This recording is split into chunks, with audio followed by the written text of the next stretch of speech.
நிக்கில் என்ன படத்துக்கு ஆடியோ இதுக்கு வரணும்னு சொல்லி கூப்பிட்டு, நீ சாதாரணமாக கேட்குற மாதிரி கேட்டேன், என்ன மாதிரி டைப் படம் அப்படின்னு.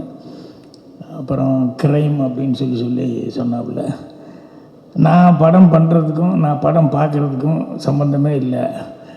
இது இந்த கேசட்டு ஆடியோ இதெல்லாம் டிஸ்கெல்லாம் எடுக்கிற அந்த லைப்ரரிக்காரன் சொல்லுவான் பூர்ணிமா கிட்ட, என்ன சார் இருக்கிற படத்துக்கு அவர் பார்க்குற படத்துக்கு சம்மந்தமே இல்லை, கத்தி துப்பாக்கி இல்லைன்னா அந்த படத்தையே வாங்க மாட்டேங்கிறாரு அப்படின்னு சொல்லிட்டு.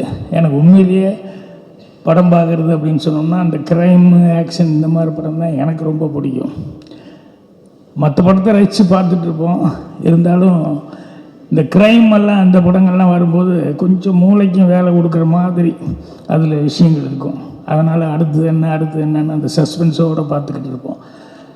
ஸோ அதுதான் எனக்கு இன்ட்ரெஸ்ட் அந்த மாதிரி படங்களில். நான் அதிகமாக பண்ணல, வெடிமறை காத்துரு, கைதின் டைரி, இதுதான் அவ்வளோதான் பண்ணேன், வேறு எதுவும் சப்ஜெக்ட் பண்ணல.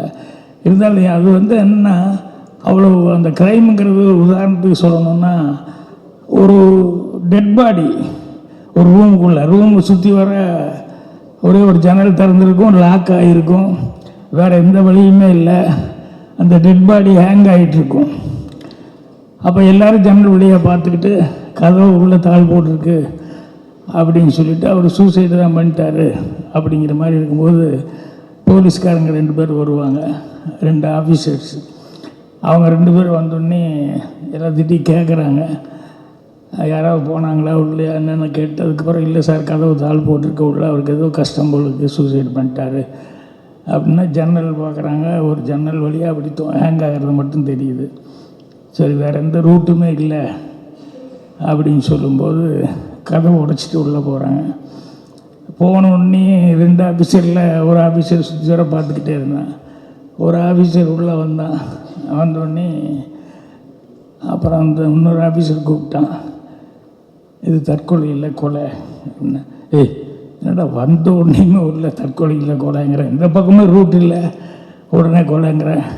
இல்லைடா வந்தோடனே கீழே பார்த்தேன் நான், என்னென்னா அந்த ஸ்டூலு கவுண்டு கிடக்குது, அதில் தான் சூசைட் பண்ணிப்பேன். ஸ்டூலு 2 அடி தான் இருக்குது, ஆனால் அந்த கவுண்டு தொங்குற காலுக்கும் தரைக்கு 2.5 அடி இருக்குது. 2 அடி ஸ்டூலில் ஏறி எப்படி 2.5 அடிக்கு மேலேயா போக முடியும்? 3 அடி ஸ்டூல்லேருந்து தட்டி விட்டு வந்தால் தான் 2.5 அடியில் வர முடியும். இவன் 2 அடி ஸ்டூல் தான் இருக்குது, 2.5 அடி மேலே இருக்கான் அப்படின்னா அப்போ என்ன, எங்கேயோ போட்டு பண்ணி இங்கே ஒன்று ஹேங் பண்ணிட்டாங்க அப்படின்னு. ஸோ அந்த மாதிரி மூளைக்கு வேலை கொடுக்குற மாதிரி நமக்கு கொஞ்சம் நேரம் வரைக்கும் நமக்கு ஒரே டென்ஷனாக இருக்கும். இப்படி தான் அந்த க்ரைம் படங்கள் பார்க்கும்போது அந்த அளவுக்கு இன்ட்ரெஸ்டிங்காக இருக்கும். ஸோ இந்த 11 படம் அந்த மாதிரி அந்த ஜாதி அப்படின்னு சொன்னோடனே எனக்கு படம் உண்மையிலேயே பார்க்கணுன்ட்டு. அப்புறம் யார்கிட்ட இருந்து வந்தவர் லோகேஷ் அப்படிங்கும்போது, நம்பிக்கையான ஒரு டைரக்டர்னு வந்திருக்காரு அப்படிங்கும்போது கண்டிப்பாக படம் 16ஆம் தேதி பார்க்கணும் அப்படிங்கிற அளவுக்கு எனக்கே டெம்ட் ஆகிருக்கும்போது, பார்த்தவங்க வேறு நிறைய பேர் ரொம்ப நல்லா இருக்குன்னு வேறு சொன்னாங்க. அதனால் கண்டிப்பாக படத்துக்கு நல்ல வரவேற்பு இருக்கும்.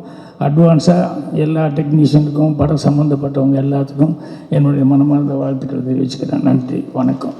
பிளே ஸ்டோர் மற்றும் ஆப் ஸ்டோரில் இருந்து பாலிமர் செயலியை QR கோடு மூலம் பதிவிறக்கம் செய்யுங்கள்.